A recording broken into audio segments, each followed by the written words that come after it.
मंगलमय मंगलकरण वीतराग विज्ञान नमो ताहि जाते भये अरहंतादि जो विद्यादि सागर सुधी जो विद्यादि सागर सुधी गुरु हैं हितैषी शुद्धात्म में निरत नित्य हितोपदेशी वे पाप ग्रीष्म ऋतु में जल गए सयाने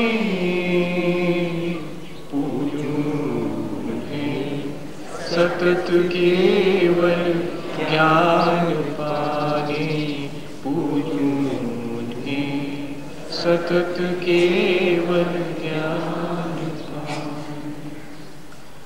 बोले भगवान महावीर स्वामी की, 10 लक्षण महापर्व की, आचार्य कुंद कुंद स्वामी की, आचार्य गुरुवर विद्यासागर मुनि महाराज की।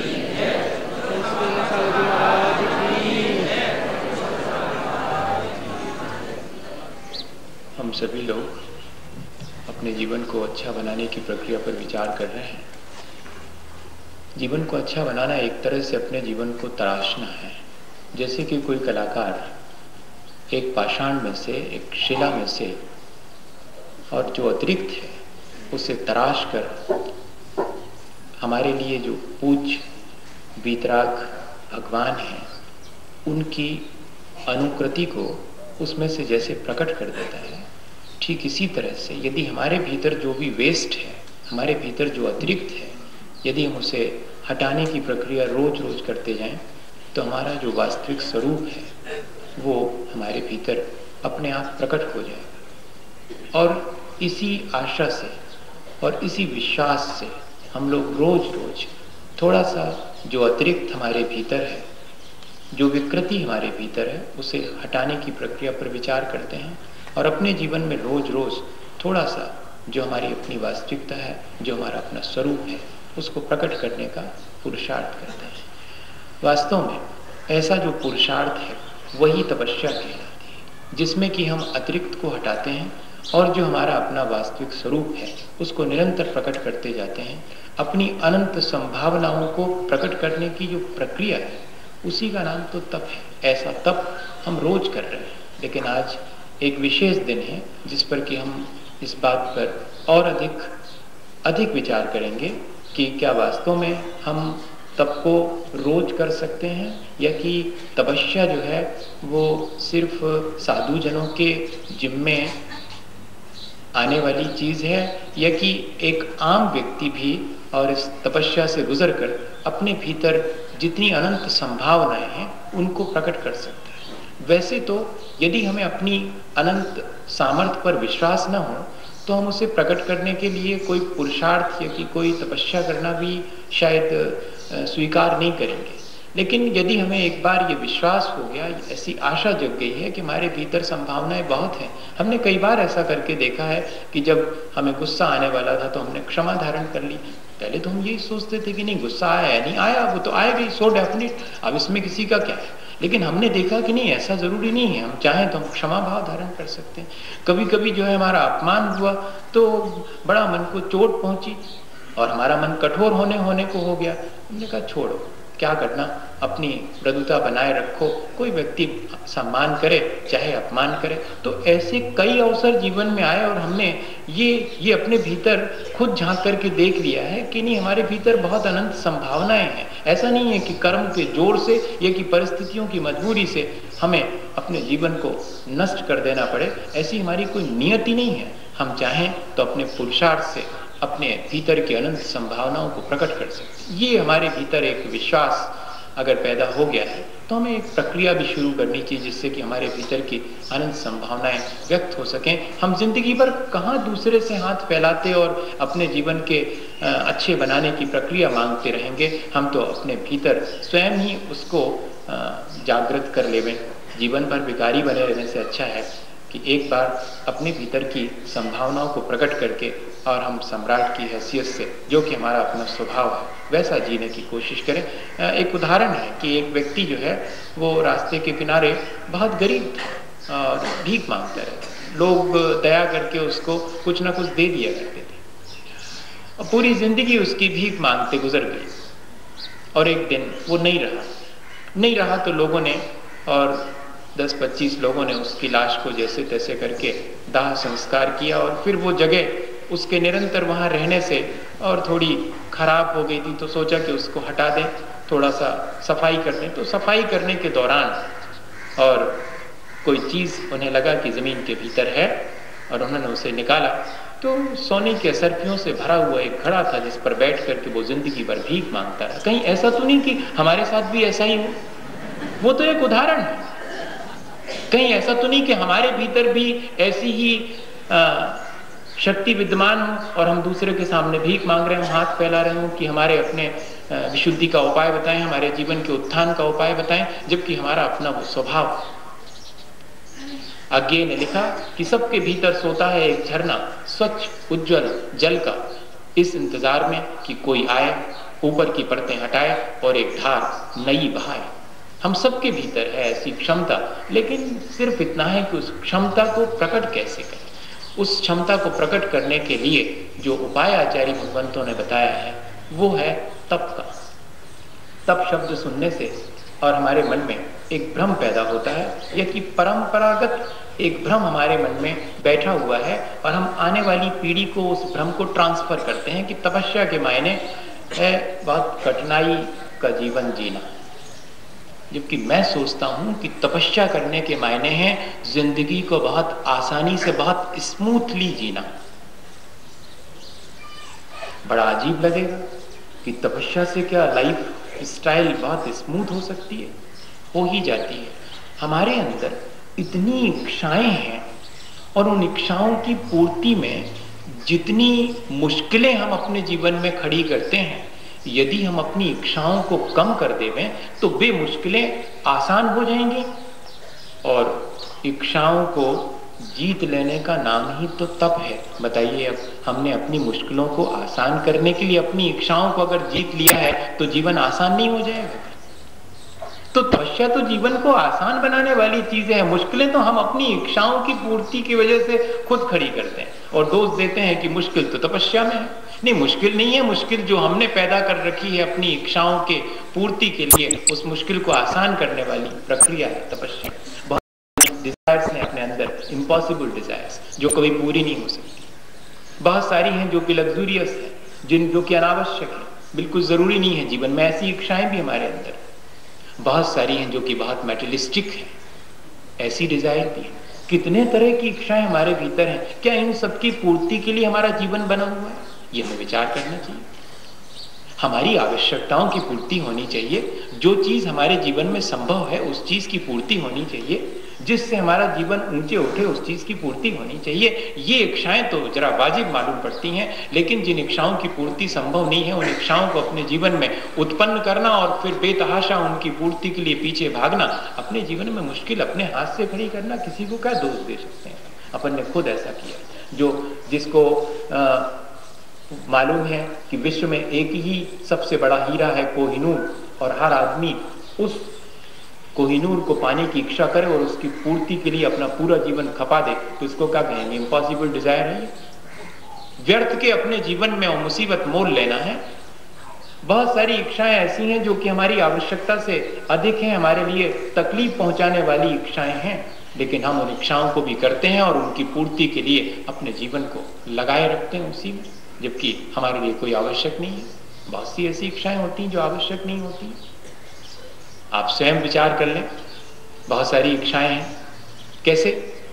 मान लीजिएगा कि हमारे पास हमारे अपने जीवन चलाने के लिए 10, 25, 50 ठो कपड़े चाहिए और हमने रख रखे हैं 1000 और 2000।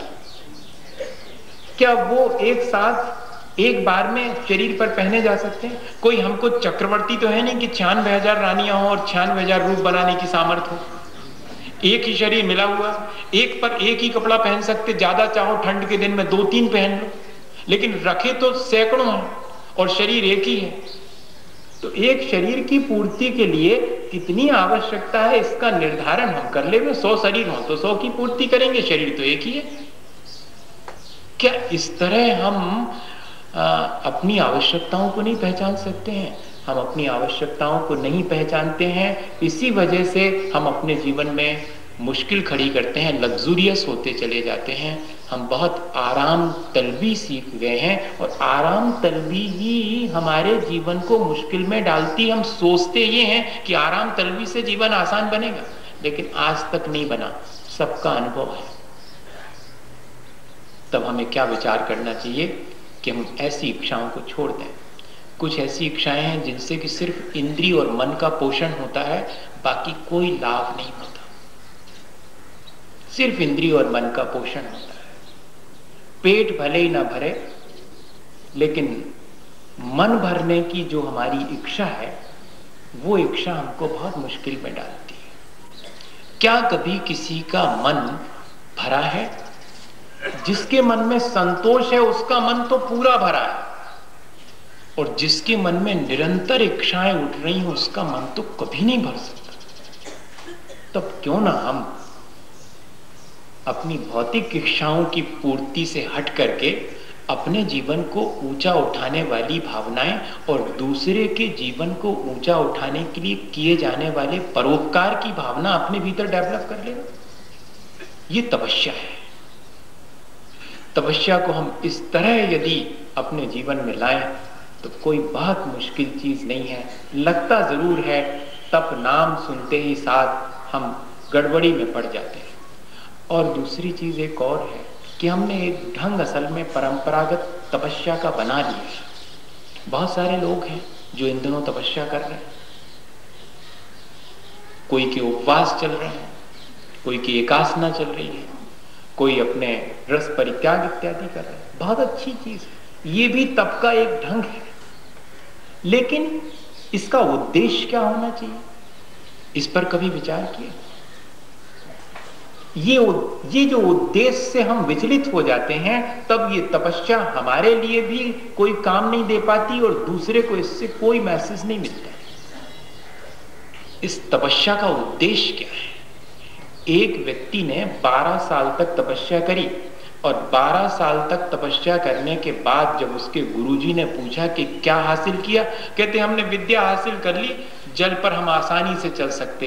कहने लगे 2 कौड़ी की तपस्या हुई तुम्हारी, 2 कौड़ी देते सो 2 कौड़ी में 2 पैसे देते उस नाव वाले को, सो इधर से उधर कर देता, तुम बेकार में 12 वर्ष तक परेशान होते रहे पानी पर चलने की विद्या हासिल करें।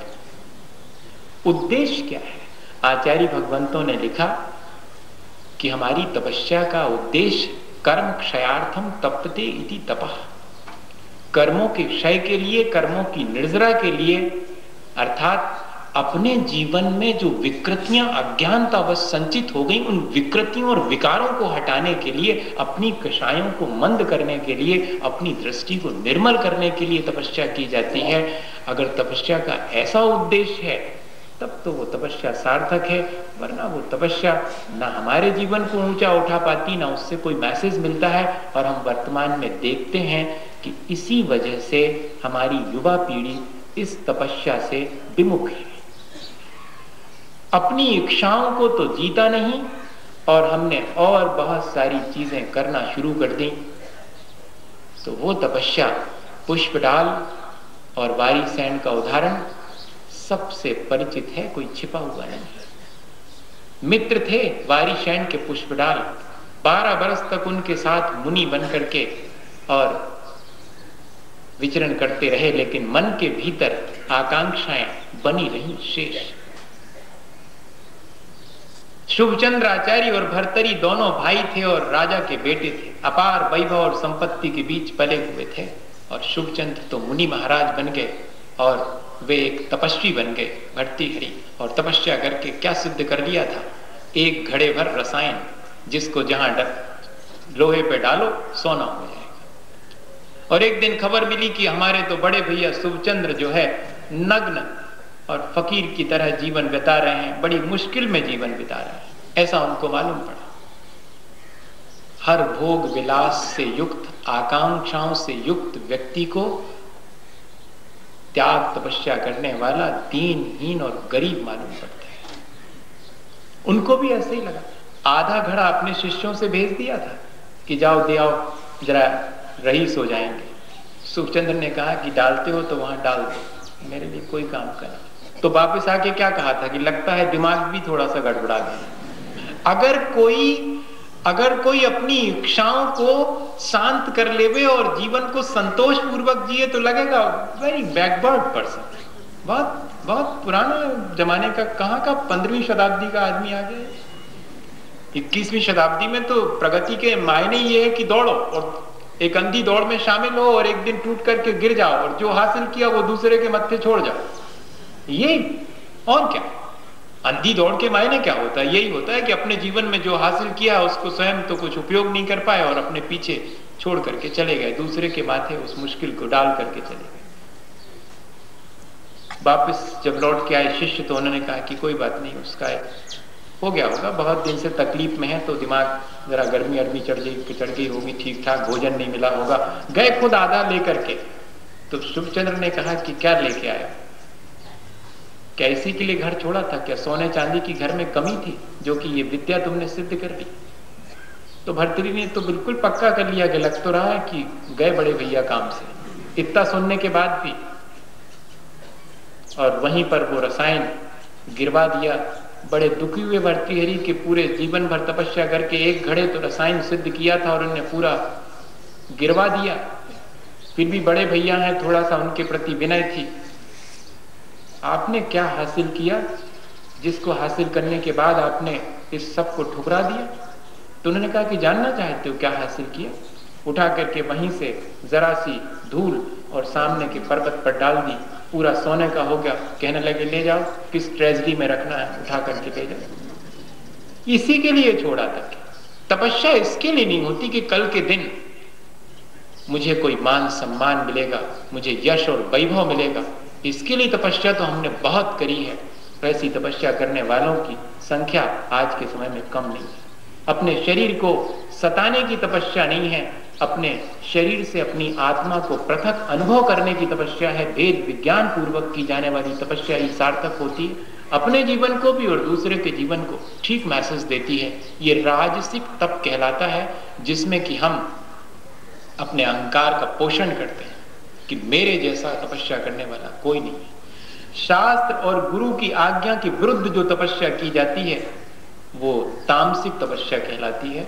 और आज इस तरह की तपस्या करने वालों की संख्या भी बहुत है। सात्विक तपस्या वो है जिसमें शास्त्र की विधि और गुरु की आज्ञा के द्वारा तपस्या की जाती है। शास्त्र हमें हमारी होने वाली तपस्या में भूल चूक से हमें बचाते हैं और गुरु तपस्या के दौरान हमारे साथ खड़े होकर हमारा कॉन्फिडेंस बढ़ाते हैं कि don't fear, I am with you. चलो मैंने इसको करके देखा है, तुम भी करके देखो। थोड़ी मुश्किल आएगी लेकिन फिर आसानी हो जाएगी। तुम्हारे जीवन की मुश्किलें कम हो जाएंगी। तपस्या थोड़ी सी मुश्किल शुरू में मालूम पड़ेगी, लेकिन तपस्या शुरू होने के बाद फिर जितनी मुश्किलें जीवन में थी वो सब आसान होना शुरू हो जाएंगी। तपस्या तुम्हारे लिए बहुत सहज बना देती है। ये कॉन्फिडेंस दिलाने के लिए इसलिए लिखा हुआ है कि सात्विक तप वो है जो शास्त्र की विधि और गुरु की आज्ञा से किया जाता है। मुझे याद है सन 78 की घटना, जब आचार्य महाराज के चरणों में हम लोग जाया करते थे गृहस्थ जीवन में, तो देखा कि आहार के बाद 3-4 एलक जी थे, उस समय क्षुल्लक जी थे, बस संघ में 78 में आचार्य महाराज के चरणों में अपनी तपस्या करते थे। उनमें सबसे बड़े जो है, जो आज भी बड़े हैं, हमारे मुनि महाराज समय सागर जी महाराज, उनके बाद जो है योग सागर जी महाराज, फिर नियम सागर जी महाराज। ये तीनों जो है हमसे बड़े महाराज हैं और उस समय भी वे बड़े ही थे। तो सबसे बड़े जो समय सागर जी महाराज, वो हमेशा उपवास करा करते थे। हर अष्टमी और चतुर्दशी को, और सप्तमी आई नहीं और उन्होंने उपवास ले लिया, फिर 13 आई नहीं और उन्होंने उपवास, लेकिन पूछ करके। और पूछने की भाषा कौन सी? भगवान यदि आपकी आज्ञा हो तो मेरा मन उपवास करने का है। यदि आपकी आज्ञा हो तो, मैंने अपना कोई मन नहीं बनाया, आपकी आज्ञा होगी तो मैंने सोचा तो ऐसा ही उन्होंने निवेदन किया। आचार्य महाराज ने बहुत दिन से वे उपवास कर रहे थे, उससे ज्यादा कठिन तपस्या है ऊनोदर करना, जाकर के भोजन के सामने बैठ जाना और उसमें से थोड़ा बहुत लेके आ जाना। हो सकता है कि एक ग्रास लेकर के वो वापस आ जाए। ये तपस्या वो ज्यादा कठिन है, क्योंकि भूख की उदीर्णा हो जाती है सामने देखने से। तो जैसे ही उन्होंने उपवास मांगा, आचार्य ने कहा कि तुम कल ऊनोदर कर लेना। उन्होंने कहा जैसे आपकी आज्ञा। कठिन तो था। दूसरे वाले महाराज नियम सागर जी महाराज हमेशा ऊनोदर करते थे। उन्होंने सोचा कि अब जब इनको ऊनोदर दे रहे हैं, उनका मन तो था कि उपवास करके देखें एक आध बार, लेकिन अब जब इनको ऊनोदर दे दिया तो अपन भी ऊनोदर ही मांग लो। तो उन्होंने कहा महाराज हम भी ऊनोदर कर लेते, तुम उपवास करें। आप अपनी इच्छा से तपस्या कर रहे हैं, अहंकार वश कर रहे हैं, शास्त्र की विधि और गुरु की आज्ञा से कर रहे हैं कि नहीं कर रहे, इसकी जानकारी गुरु को होती है। गुरु की आज्ञा से किया गया तब ही जीवन को ऊंचे उठाता है। गुरु जानते हैं, ठीक एक माँ की तरह। जैसे कि माँ जानती है कि बड़े वाले बेटे को पढ़ना पड़ता है तो उसके दूध में मलाई गिरा करके दे देती है, और छोटे वाले बेटे से वो तो बहुत जिद करता है कि भैया को मलाई डाल के दी, उसको कहते तुम थोड़ा सा पानी मिला के पियो बाबा, इतना ही पचेगा, ये तो गड़बड़ हो जाएगी।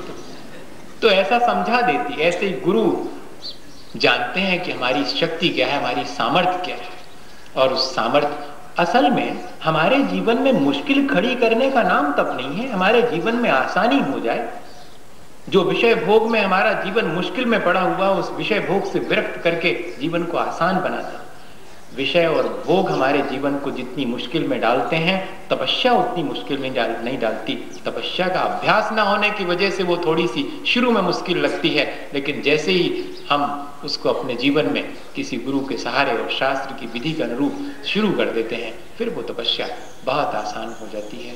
तपस्या ऐसी है, हमें इसे ठीक ठीक समझ करके अपने जीवन में इससे लाभ ले लेना चाहिए भैया। और वाणी का तप, शरीर का तप और मन का तप, 3 प्रकार का तप हमेशा करते रहना चाहिए। आचार्य भगवंतों ने लिखा कि शरीर से झुकना, भगवान की पूजन करना, गुरुजनों का सम्मान करना और दूसरे की मदद करना, ये शरीर का तप है।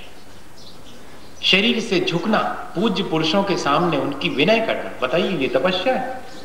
भगवान की पूजा कर रहे हैं, वो भी तपस्या है। क्यों? देखो अपन कब से बैठे हुए, मैं देख रहा हूँ, मैं 6 बजे से लगातार देख रहा हूँ, अभी 9:30 बज गए। कुछ लोग ठीक 6 बजे और आ गए थे मंदिर में और तब से बैठे हुए हैं। ये तपस्या नहीं है क्या? जीवन आसान बन गया कि नहीं? जितनी दुनिया भर की चीजें थी वो याद आ रही हैं क्या? कोई मुश्किल याद आ रही है? जबकि अभी जाएंगे तो मुश्किलें सामने आ जाएंगी कि अब ये करना और ये करना और ये, कितना आसान लग रहा है। ये तपस्या आसान बना देती, जीवन की मुश्किलों से थोड़ी देर को बचा लेती है। ये शरीर का तप भी जरूरी है, जिसमें कि हम शरीर के तप के मायने ये नहीं है कि धूप में बैठ जाना। शरीर के तप के मायने हैं कि हम शरीर से भगवान के प्रति विनय व्यक्त करें, पूज्य पुरुषों के प्रति विनय व्यक्त करें, अपने 5 इंद्रियों और मन को भगवान की सेवा में लगा दें, दूसरे जीवों की मदद करने में लगा दें। ये शरीर का तप है। वाणी का तप हमेशा मधुर वचन बोलना, प्रेम से भरकर के वचन बोलना और सत्य वचन बोलना, ये वाणी का तप है। और इतना ही नहीं, हमेशा जिनेंद्र भगवान के कहे हुए वचनों को रिवाइज करते रहना, रिपीट करते रहना, दूसरे से कहना कि आज आपने, जब 2 लोग मिलके बैठते हैं तो क्या चर्चा करनी चाहिए, आज आपने सम्यक दर्शन ज्ञान चारित्राणी मोक्ष मार्ग सूत्र पर कुछ विचार किया गया? मैंने ऐसा सोचा है कि इसके मायने ये भी होना चाहिए। ऐसा 2 लोग बैठ करके कभी नहीं बोलेंगे, ऐसा जरूर बोलेंगे, तुमने उनके बारे में सुना?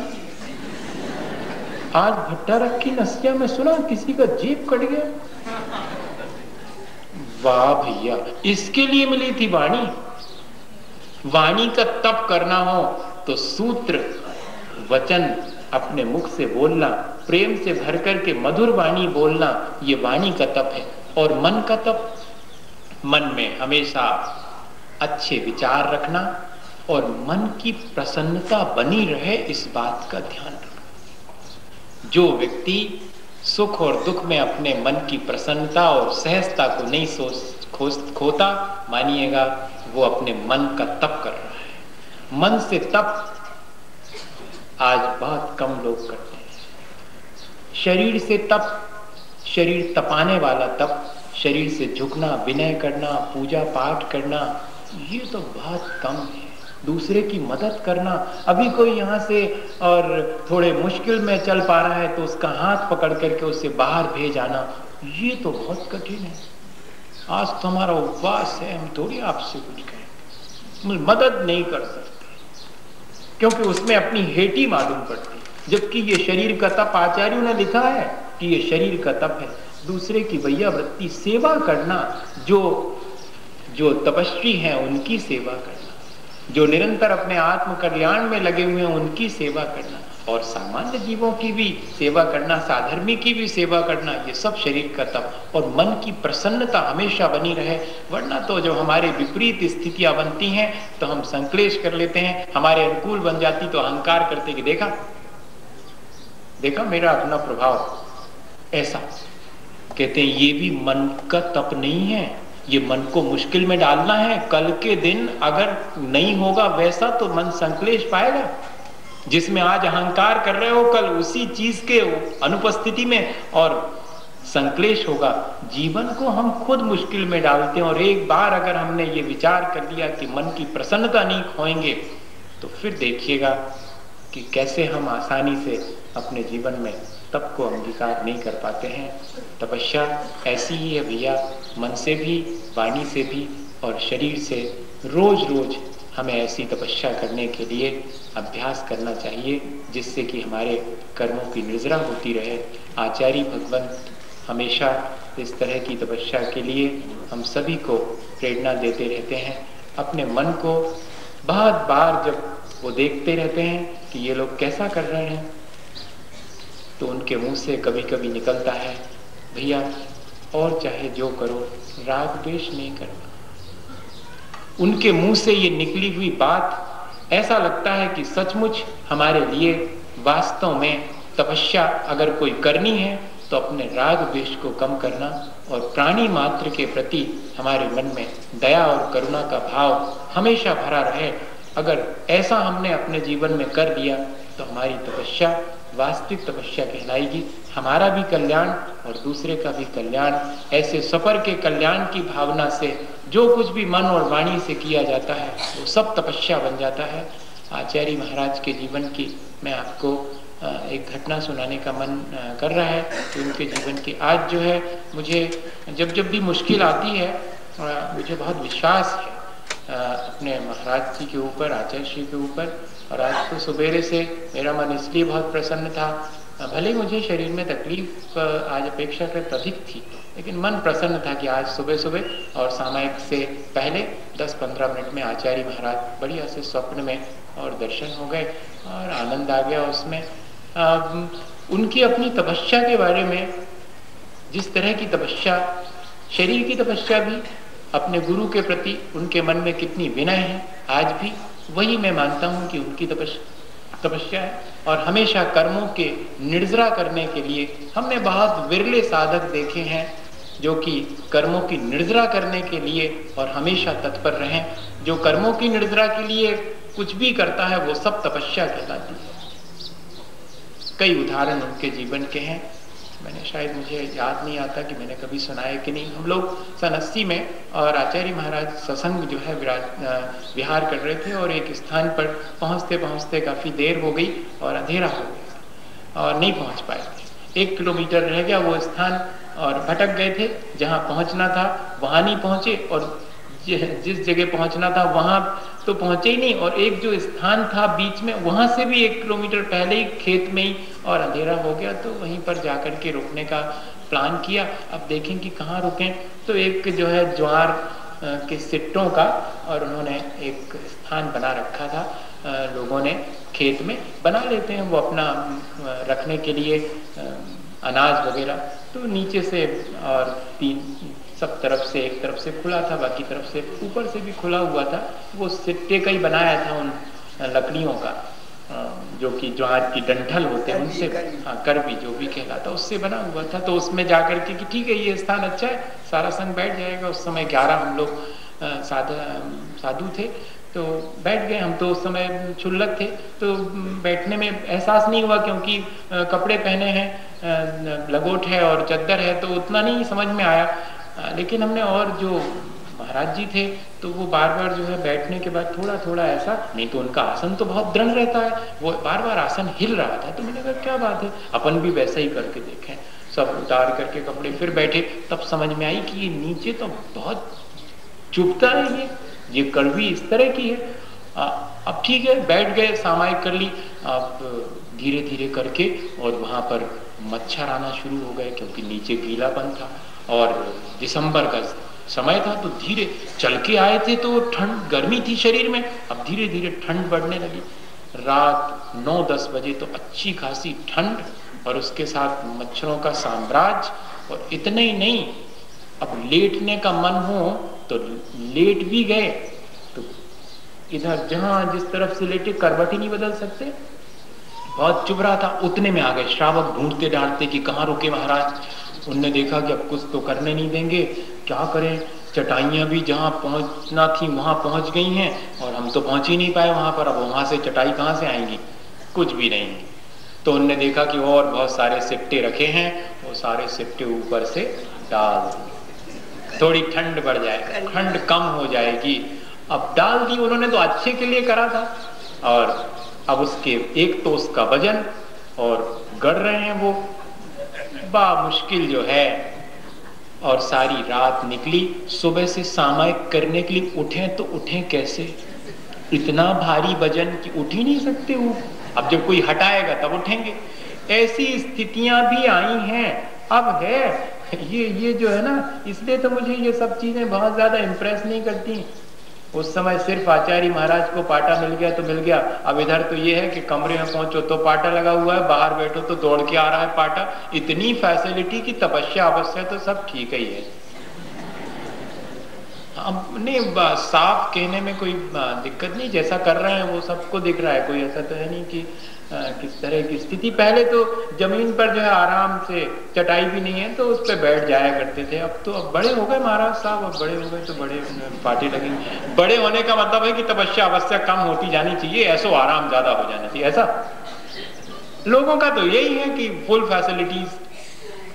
अब उस समय तो जो है कुछ भी नहीं, और आराम से सारा कुछ निकल गया, रात निकल गई, सुबह की सामायिक लेटे लेटे कर ली। अब जब श्रावक आए तो उन्हें हटाया ऊपर का, तब उठे तो मन में तो बहुत बेचैनी थी, क्योंकि अपनी उतनी साधना तो थी नहीं। लेकिन आचार्य श्री की तरफ देखा तो वो मुस्कुरा रहे थे, तो अपन भी चुप हो गए कि अब कुछ मत बोलो, क्योंकि मन में तो ये आ रहा था कि श्रावकों को कुछ ना कुछ कहेंगे कि क्या तुम लोग जो है इस तरह से करते हो। लेकिन आचार्य जी को देखा तो चुप। मजे की बात यह है कि सारी भक्ति वगैरह सब आसानी से आचार्य श्री के साथ में हुई, और जब विहार करके आगे बढ़ने लगे, सूरज की किरणें आई, तो आचार्य श्री का शरीर तो बहुत नाजुक और बहुत कोमल है, और बहुत फेयर कलर होने से स्क्रैचेस बिल्कुल एकदम क्लियर, एक एक स्क्रैच पूरे शरीर पर दिखाई दे रहे। और जब धूप लगी तो उनमें चिन्हनाहट होती है, जलन होने लगती है उनमें। तो अपने को जलन हो रही थी तो दिखाई पड़ रहा था, लेकिन इसके बाद भी आचार्य श्री प्रसन्न। और मालूम उन्होंने क्या कहा रास्ते चलते, वो जान रहे हैं कि इनके परिणाम कैसे हो रहे हैं।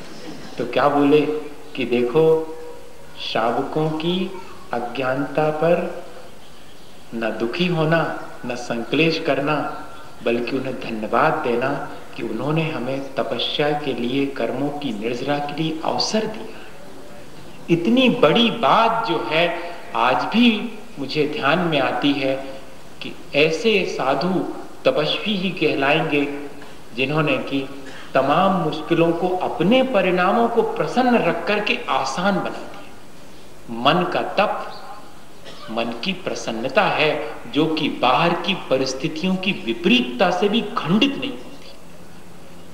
क्या हम लोग अपने जीवन में इस तरह के तप का अभ्यास करना पसंद करेंगे? जरूर से करेंगे। और हमें आज ही से ऐसी तपस्या शुरू कर देनी चाहिए। बिल्कुल कठिन नहीं है, एकदम आसान है कि हम अपने मन को बाहर की विपरीतताओं में भी और प्रसन्न रखेंगे। हम अपने शरीर से हमेशा विनयवान रहेंगे, दूसरे की मदद करने को तत्पर रहेंगे। वाणी जब भी बोलेंगे तो खट्टे और कड़वे मन से नहीं बोलेंगे, हमेशा प्रेम से दूसरे से बोलेंगे, वाणी की मधुरता। और हमेशा जब भी बोलेंगे तो आगम की वाणी बोलेंगे, आगम के अनुरूप बोलेंगे। अगर इस तरह का हम प्रयास एक एक क्षण को भी रोज करें तो हमारे जीवन में ये तप जरूर हमारे जीवन को अच्छा बनाने के लिए मदद करेगा। इसी भावना के साथ बोले आचार्य गुरुवर विद्यासागर मुनि महाराज की हे गुरुवर शाश्वत सुख दर्शक यज्ञ नग्न स्वरूप तुम्हारा है, जग की नश्वरता। महाराज के साथ नहीं बोले, अपनी अपनी लाइन दूसरी लाइन बोले। दर्शन करने वाला है, जब जग विषयों में रच बच कर गाफिल निद्रा में सोता हो।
इस लक्षण महापर्व के निमित्त से अपने जीवन को अच्छा बनाने की प्रक्रिया पर विशेष रूप से विचार कर रहे हैं।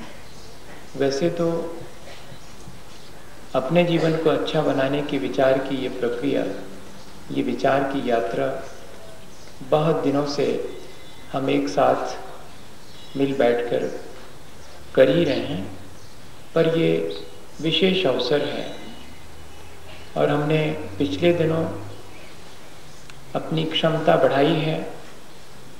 हमने अपने भीतर जो भी बुराइयां हैं उनको हटाने के लिए प्रयत्न भी किया है और ऐसे प्रयत्न में हमारे भीतर गुणवत्ता भी बढ़ी है। और वास्तव में किसी भी पर्व और किसी भी आयोजन की, या मैं तो सोचता हूँ कि हमारे अपने जीवन की सार्थकता ही इस बात में है कि हमारी गुणवत्ता बढ़ती चली जाए और हमारे भीतर से अवगुण निकलते चले जाए। किसी ने एक बहुत अच्छा विचार दिया कि व्यक्ति के भीतर कैसे कैसे गुण बढ़ते चले जाने चाहिए।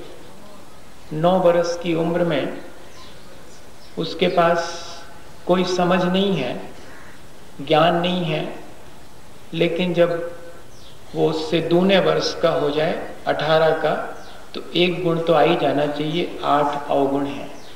27 का होने पर 2 गुण 7 अवगुण, 36 का होने पर 3 गुण 6 अवगुण, और अगर बढ़ाते जाएं तो 90 साल के होते होते गुण पूरे हो जाएं और अवगुण शून्य हो जाए। ऐसा एक विचार दिया, अच्छा लगता है। इससे हमें ये मदद लेनी चाहिए कि हमारा जैसे जैसे जीवन बढ़ता चला जाए, हमारा अनुभव बढ़ता चला जाए, वैसे वैसे हमारी गुणवत्ता भी बढ़ती चली जानी चाहिए। हमारी आसक्ति और हमारे संसार बढ़ाने की प्रक्रिया धीरे धीरे हमें छोड़ते चले जाना चाहिए। बस यदि हम गुणों को छोड़ने का मन बना लें, ग्रहण ना करें, तो गड़बड़ हो जाएगी।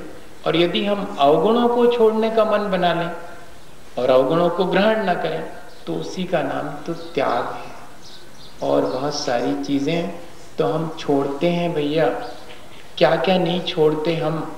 जो हमारे लिए वेस्ट है वो तो हम हमेशा छोड़ते हैं, लेकिन क्या हम अपने अवगुणों का त्याग करके और गुणों का संग्रहण और संचय करने की कोई प्रक्रिया पर विचार करना पसंद नहीं करेंगे? करना चाहिए कि हमारे जीवन में हमने क्या संचित किया। 4 ठो सिक्के सोने और चांदी के, थोड़ा सा भवन, या कि और बहुत सारी चीजें जिनको कि हम संचित और संग्रहित करके रखते हैं, क्या वास्तव में वो संग्रह हमारे लिए जीवन और आगे के लिए भी क्या लाभकारी है या नहीं है? ग्रहण तो करें, लेकिन कौन सी चीज का ग्रहण करें और कौन सी चीज को हम ग्रहण करने से इनकार कर दें। जब ग्रहण करने से इनकार कर देते हैं, वास्तव में उसी का नाम त्याग है। ग्रहण करने के बाद छोड़ना, सामान्य रूप से तो त्याग इसी को माना जाता है। लेकिन आचार्य ज्ञान सागर जी महाराज के चरणों में बैठो तो वो कहते कि छोड़ने में तो अहंकार आ सकता है, अपने आप को उससे छुड़ा लो। छूट गए, इस बात का धन्यवाद और इस बात की कृतज्ञता ज्ञापित करो अपने मन में कि कल तक दुनिया भर की चीजें ग्रहण करते थे, अच्छा हुआ कि आज उसके ग्रहण करने से हम बच गए हैं। लेकिन वास्तव में उत्तम त्याग तो यही कहलाएगा कि हम ग्रहण ही ना करें, और ग्रहण अगर हमने कर लिया है तो फिर हम ध्यान रखें कि वो ग्रहण किस प्रकार का है। आचार्य भगवंतों ने 2 तरह की प्रक्रिया रखी है कि जो हमारे पास है उसे अपने लाभ के लिए छोड़ देना या उससे अपने को छुड़ा लेना। वास्तव में तो शब्द यही होना चाहिए। छोड़ देने में तो थोड़ा अहंकार लगता है कि मैंने छोड़ा, था क्या हमारा यहाँ पर जिसको कि छोड़ने का हम अहंकार करें। हम ही छूट गए, कल तक भ्रमवश जिन जिन चीजों को इकट्ठा करते और अपना मानते थे, आज ज्ञान हो गया, लगता है ये मेरी अपनी नहीं है, मैं उनसे हट गया, मैंने अपना ममत्व उसमें से निकाल लिया। वास्तव में तो त्याग यही है, इससे आत्म शांति मिलती है। लेकिन जब तक जीवन में ये त्याग घटित नहीं हुआ तब तक क्या करें? तो देव, ग्रहण भी करो तो देते भी जाओ।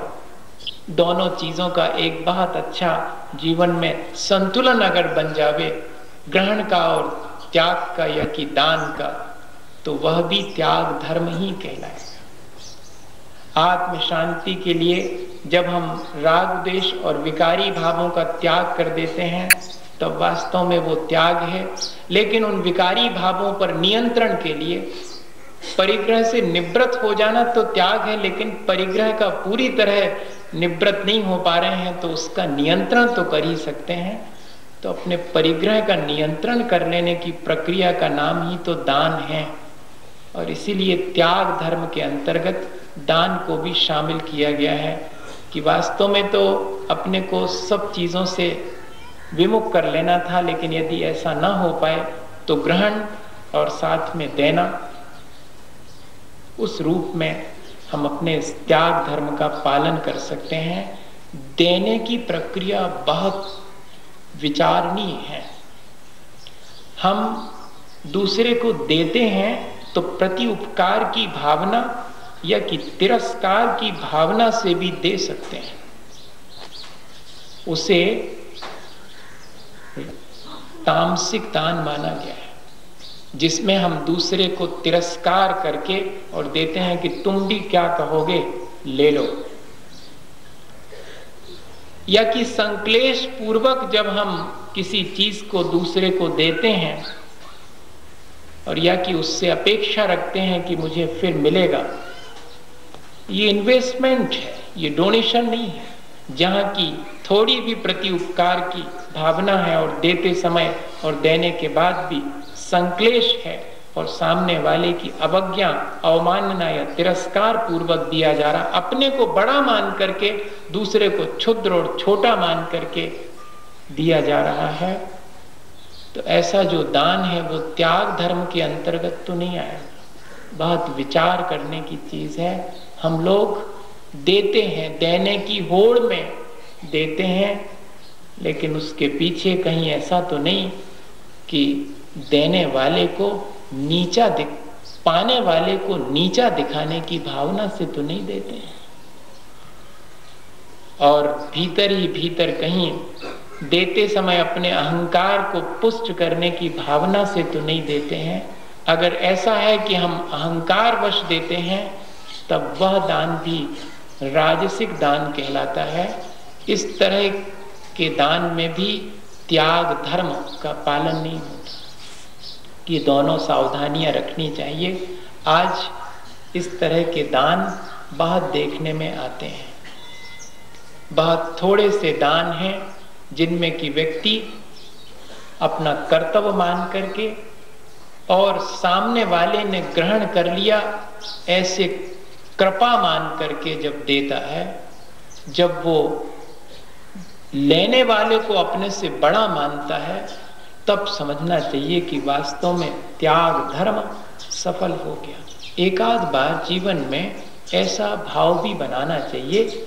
वैसे बनता तो है ऐसा भाव, कभी कभी बनता है कि जब हम ये कृपा मानते हैं कि आपने हमारा कुछ स्वीकार कर लिया, आप यदि लेने से इनकार कर देते तो मेरे पास देने के लिए तो बहुत कुछ है, पर मेरा देना सार्थक आपने कर दिया है क्योंकि आपने ले लिया है। विनोबा ने लिखा कि किसी को अगर भूख नहीं लगती तो हम तो कभी अतिथि सत्कार ही नहीं कर पाते। बहुत अच्छा हुआ कि जो आपको भूख लगी, इसलिए हमें अतिथि सत्कार का अवसर मिला।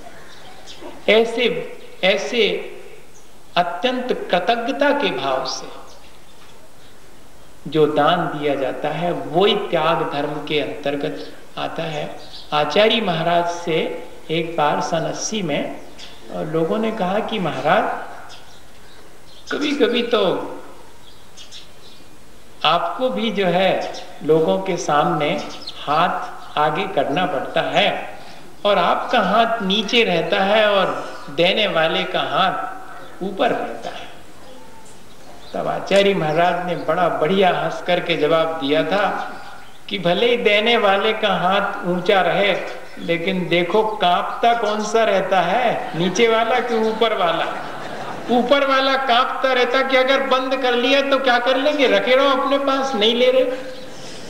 लेने वाला वहां पर बड़ा है। ऐसे सम्मान की भावना से जैसे मुनि जनों को हम दान देते हैं कि आपने ले लिया, हम पर कृपा कर दी, आप नहीं लेते तो हम क्या कर लेते, ऐसे ही दान की हमारे यहाँ पर परंपरा रही। ऐसे दान तीर्थ की स्थापना सबसे पहले अपन लोग आदिनाथ भगवान के समय में जो राजा हुए हैं श्रेयांश और सोम, उनके भाई, उन दोनों ने शुरुआत की थी। वही त्याग धर्म है वास्तव, जिस त्याग के पीछे हमारे मन में और आह्लाद है। दान दे मन हरक विसके, जिसमें कि हम आह्लादित होते हैं, फिर हम दान देते हैं।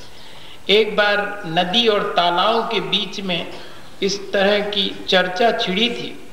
तालाब ने कहा कि तू एक दिन खाली हो जाएगी, हमेशा देती रहती, उधर जा जा करके समुद्र में अपना सारा पानी देती चली जाती, खाली हो जाएगी एक दिन जरूर।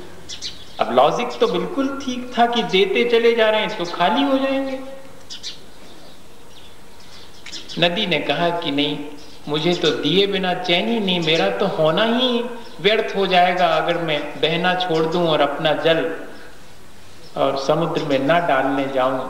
मेरी यात्रा ही शुरू होती है समुद्र तक जाने के लिए। तालाब ने बहुत आर्गुमेंट दिए, लेकिन नदी चुपचाप अपना काम करती रही। सारा पानी जितना आता सब समुद्र में जाकर के भेज देती। और जब गर्मी पड़ी तो नदी की धारा भले ही पतली हो गई पर सूखी नहीं, पर तालाब तो सूख गया। जिसने कभी किसी को नहीं दिया उसे तो हमेशा भरा ही रहना चाहिए।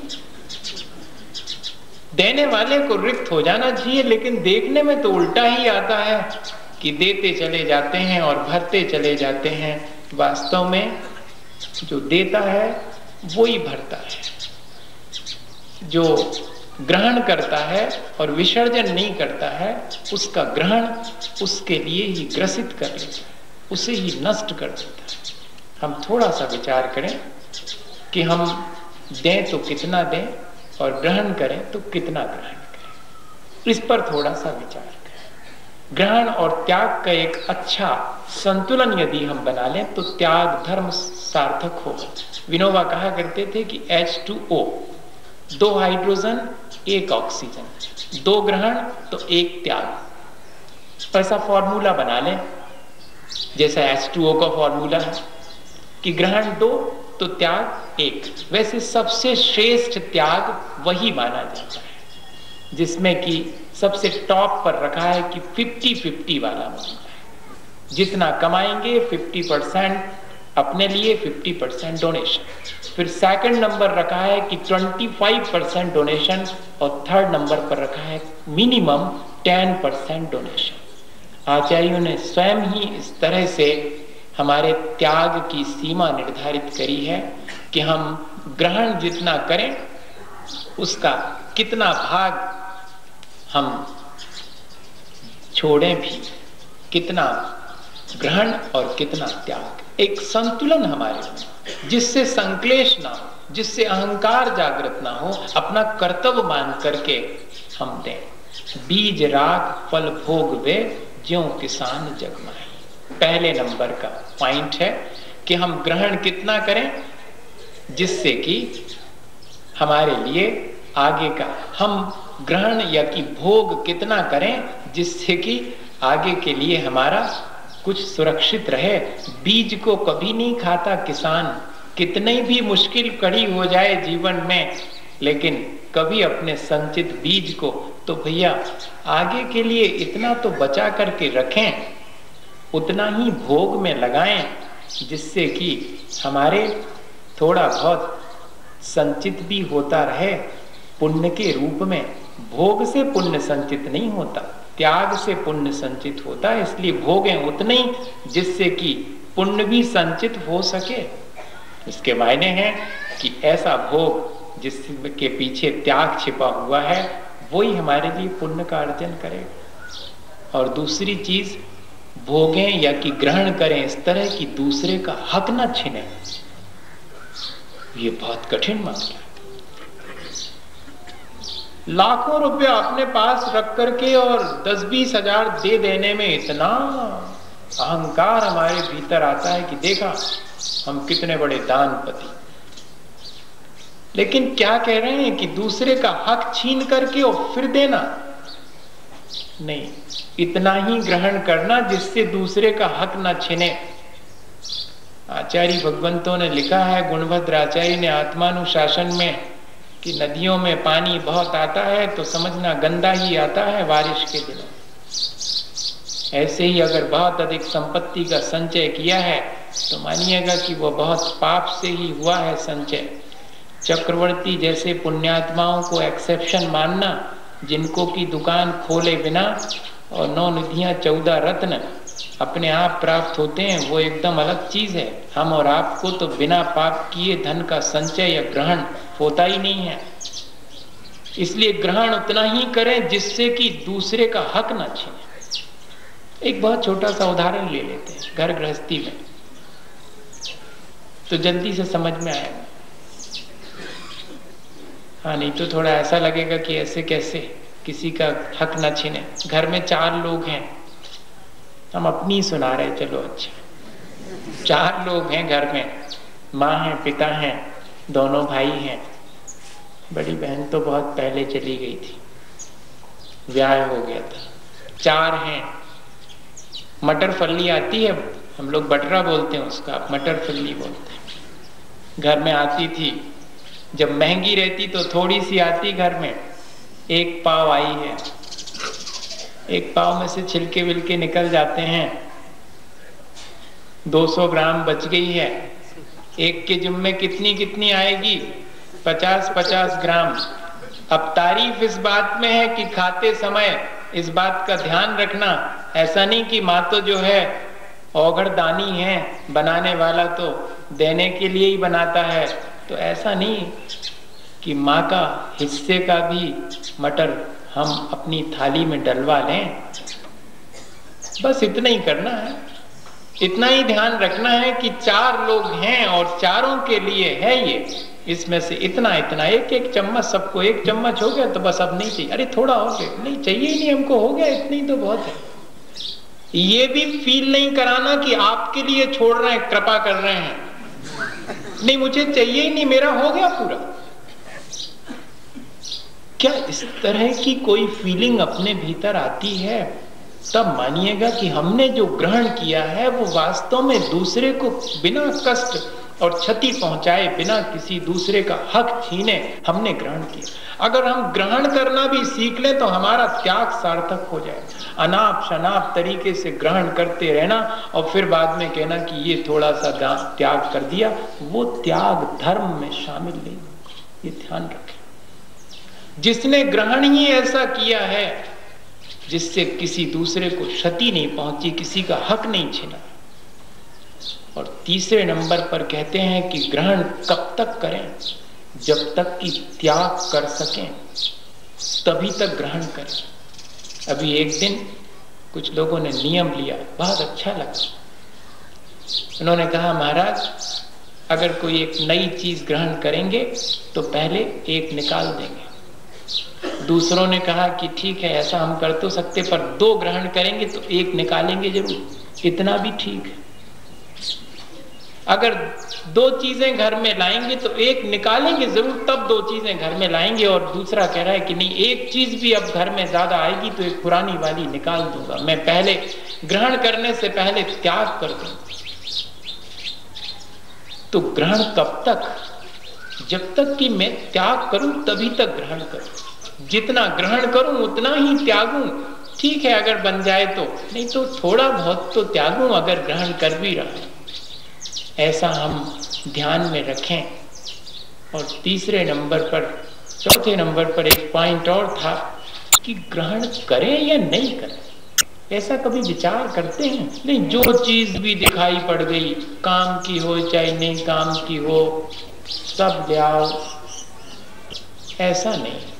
ग्रहण करें या नहीं करें, इस बात का भी हम विचार अपने मन में रखें कि ये चीज मेरे लिए कल्याणकारी है या नहीं, इससे मेरा हित सधेगा कि नहीं सधेगा, इससे दूसरे का भी कोई लाभ होगा कि नहीं होगा।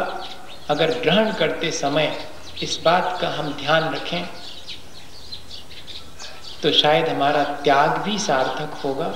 वैसे तो लिखा यह है कि दूसरे को दें भी तो ऐसा कि जिससे कि उसका कल्याण हो, खुद भी ग्रहण करें तो ऐसा जिससे कि अपना कल्याण, तब त्याग धर्म घटित होता है। दूसरे के काम में ना आए ऐसी चीज दे देते हैं और अपने काम में ना आए ऐसी चीज अपने घर में रखे रहते हैं। बहुत सी चीजें रखी होंगी घर में जो हमारे काम नहीं आती। आज जाकर के जरा देखना तो कितनी सारी चीजें रखी होंगी, कभी काम में नहीं आई। पिताजी के जमाने से रखी हैं, बेटों के काम नहीं आई, लेकिन रखी हैं कोने में। दूसरे के काम आ सकती हैं, पर द्यों कैसे? ग्रहण तो कर लिया, अब काम में नहीं आती है जो चीज। ग्रहण तो किया था जब तब काम में आती थी, लेकिन देख रहे हैं कि उसके ग्रहण में कर लेने के बाद भी अब काम में नहीं आ रही, दूसरे के काम आ सकती है, तो उसे दे दें। ऐसा होना चाहिए, तब हमारा त्याग धर्म सार्थक होगा। एक छोटा सा उदाहरण है, एक बाबा जी एक राजा को एक फल देने रोज जाते थे,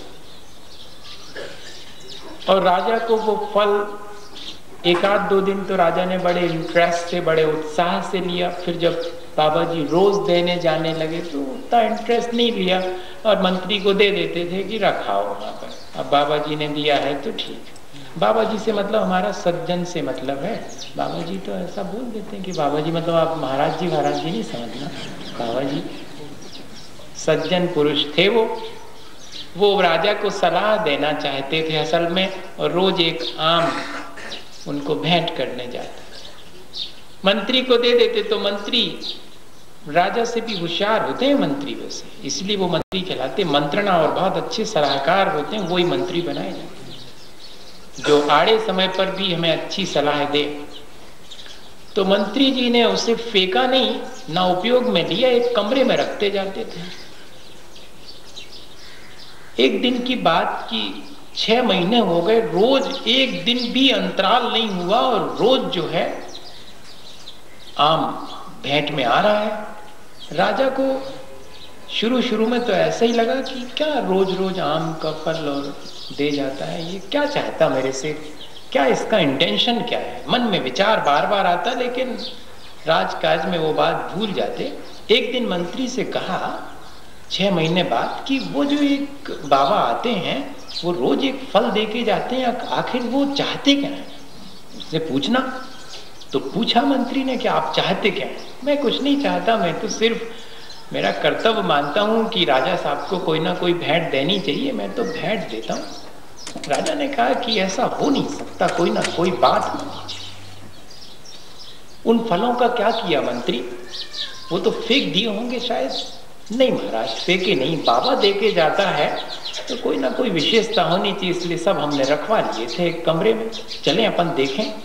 तो जाकर के देखा तो वो तो सब आम गल गए थे, फट करके और खराब होकर के, जैसा भी उनमें होना था। लेकिन उतना सारा ढेर था, उसमें से कुछ आम ऐसे मैंने गल करके और नीचे ऐसे बिखर गए थे, जो नीचे थे वो दब गए थे सब। उसमें से देखा तो जगह जगह से कुछ चमकदार सा दिखाई पड़ा। देखा तो एक एक हीरा हर एक में से चमक रहा है। अरे ये ऑर्डिनरी आम नहीं थे मतलब। अब बाबा जी आए तो राजा ने कहा कि आप मुझे रोज आम भेंट में देते हैं, आप मुझे क्या समझाना चाहते हैं? उन आमों में से तो हमने देखा कि हीरे निकलते हैं। महाराज आज देखा आपने, मेरा देना सार्थक हो गया। मैंने तो सिर्फ आपको पहले दिन से ही यही बताना चाहा था कि ये कितना ही सड़गल जाएगा, लेकिन इसके भीतर का हीरा बहुत चमकदार है, इस बात को आप ध्यान में रखना। मैंने तो ये मैसेज देना चाहा। दान भी दिया, भेंट भी दी, उपहार भी दिया, तब भी कैसा दिया जिससे कि दूसरे को और एक संदेश मिल जाए। हम लोग संदेश ले नहीं पाते हैं क्योंकि देने वाला दान के साथ अहंकार कर लेता है। हमें कृतज्ञता पूर्वक अगर कोई देता है तो उससे संदेश तो तुरंत मिल जाता है कि देखो ये व्यक्ति देने के बाद भी इतना विनम्र, अपना सब कुछ देता चला जा रहा है, हमें क्या संदेश देना चाहता है? हमें यही संदेश देना चाहता कि तुम्हारे पास जो अतिरिक्त हो, दूसरे के काम आता हो, उसे हमेशा देते चले जाना। देने वाला यही तो संदेश दे रहा है। गंग कबीर और रहीम खान खाना थे, रहीम खान खाना जो है कवियों के बड़े प्रशंसक थे। तो एक बार जो है एक कवि जो गंग कवि थे, उनने 2 लाइनें लिख करके भेजी कि वो देखिएगा, लाइन का अर्थ तो याद है लेकिन लाइन एकदम विस्मरण हो गई। क्या हुआ था कि नहीं, ऐसा इसलिए भूल गया मैं, ऐसा हुआ कि गंग कवि के कवित्व से प्रसन्न होकर के और जो रहीम खान खाना थे, उन्होंने रातों रात उनके यहाँ पर और बैलगाड़ियों में भर करके असरफियां भेजी। तो गंग कवि बड़े चकित हुए कि रात में तो चोर आते हैं लेकिन रात में कोई देने आवे। कहाँ सीखी नवाबजू ऐसी दैनी दैन, आपने ऐसा देना कहाँ सीखा। ऐसा कुछ कवित्व बना करके और उनके लिए लिखा कि लोग तो जो है बता बता करके देखते हैं, आप जैसा हमने देना वाला नहीं देखा। तब फिर रहीम खान खाना ने भी क्या लिख करके भेजा था उन कवि को, वो बड़ा मार्मिक है कि देनहार को और है, भेजत है दिन रैन, और लोग भरम मुंह पे करें, ताते नीचे नैन। देने वाला तो कोई और है, मैं ये अहंकार कैसे करूं कि मैंने दिया है। इसलिए जब लोग ये कहते हैं कि मैंने दिया तो मेरी दृष्टि झुक जाती है, मेरा मन और शर्मिंदगी का अनुभव करता है। अभी तो हम दे करके बड़ी अकड़ का अनुभव करते हैं कि मैंने दिया, और देना उस दिन सार्थक हो जाएगा जिस दिन दिया और सिर नीचे झुक गया कि लोग ये ना समझें कि मैंने दिया। मैंने तो दिया क्या, मैंने तो अपना बोझा हल्का कर लिया।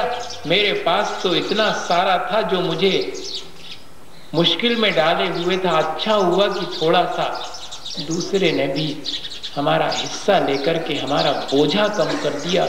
ऐसा हमारे भीतर अगर त्याग के समय भावना आवे तो वास्तव में वो त्याग धर्म है।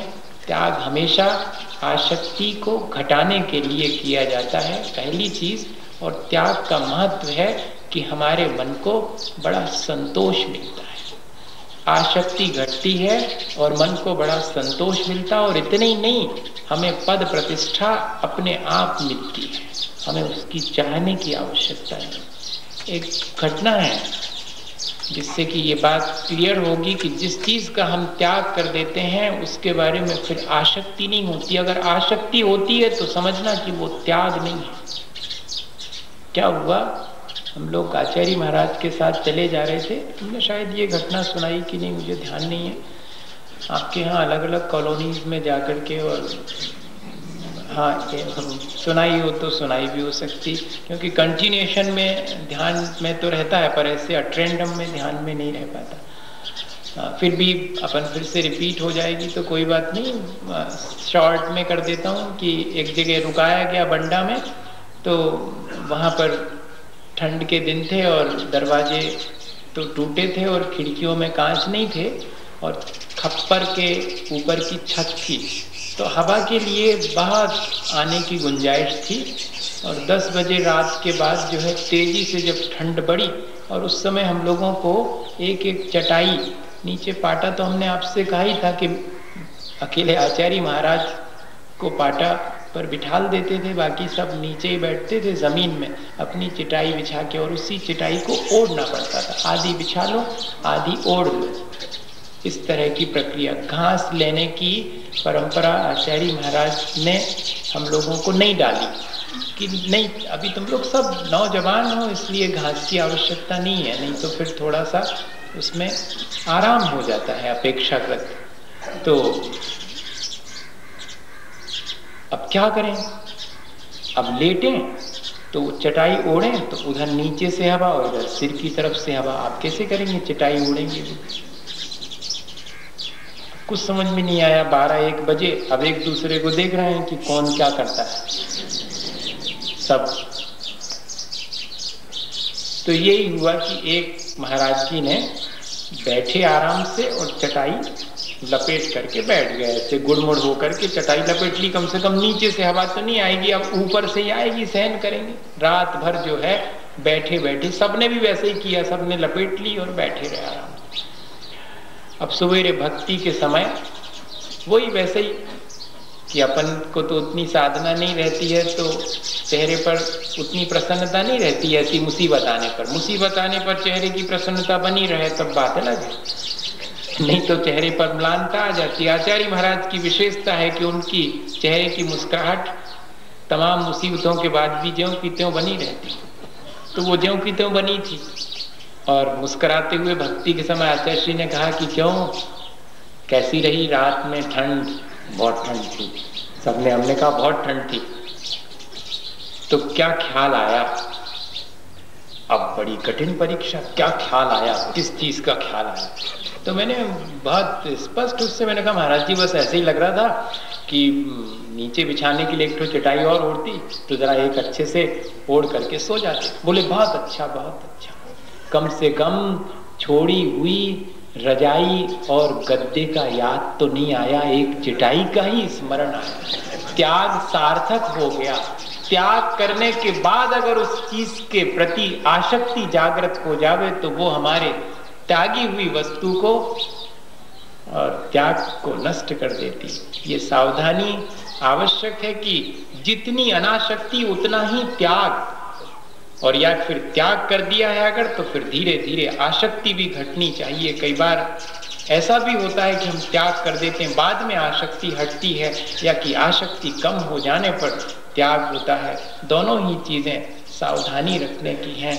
ऐसा त्याग, और महत्व तो त्याग का ही है। ग्रहण का कभी किसी ने, अपन लोग करने लगे हैं अब, हालांकि उसके पीछे भी त्याग का ही भाव है। सम्मान ग्रहण करने वाले का कभी किया हो?